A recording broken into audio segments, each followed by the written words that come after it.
Volkswagen GTI engine misfiring. An extra exhaust air came out underneath the intake manifold. So diagnosis in progress right now. An extra air leak was hearable, loud and clear, but where it was the leak? This is the aftermath after the repair. Runs the engine smoothly. The moment of truth is a matter of excuses and has been fixed. The engine started up, runs smoothly, extra air leak has been fixed. Clean and detailed engine to impress customer satisfaction. Then you will know what I had done, what is the cause of strange air leak came out underneath the intake manifold.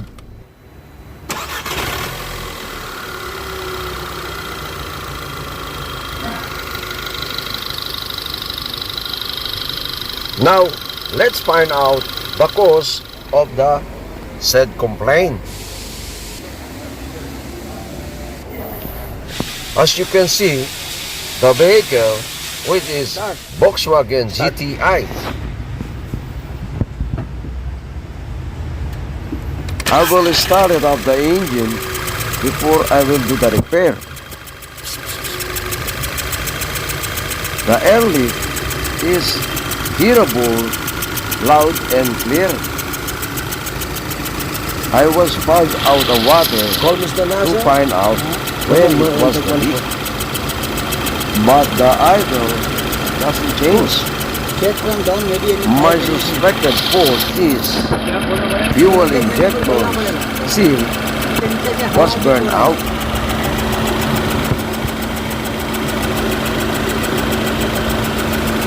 Yes.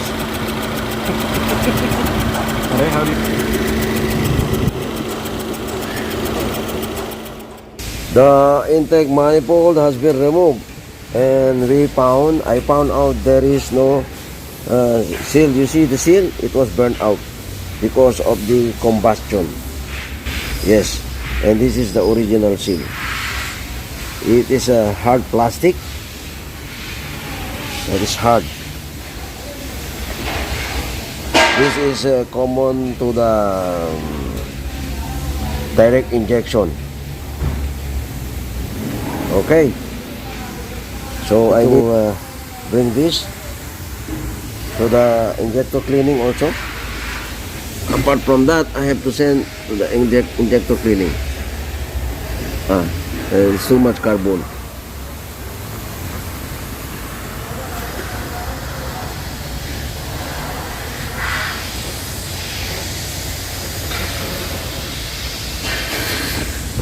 Yes.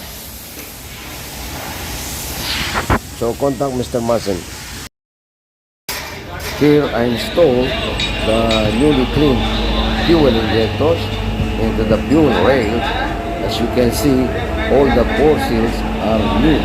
They replace it new one. My finger pointed out that is the high pressure pump. And the next is, that is the fuel rail sensor.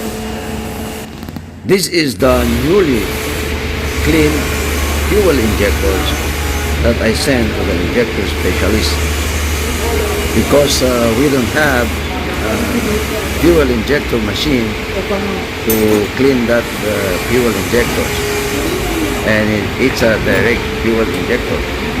Anyway guys, thank you so much. Thank you for your good support and highly appreciate it.